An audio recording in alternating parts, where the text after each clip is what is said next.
sirala at pangungusap. Sina binilolo ay naglalaba.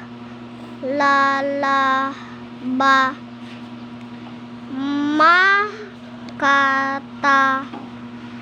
si ama. Masaya si na ate at kuya. Malayo ang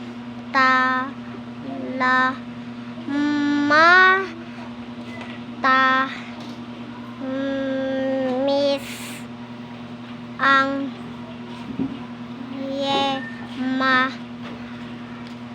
Bumili ako ng tali. May kape si lolo.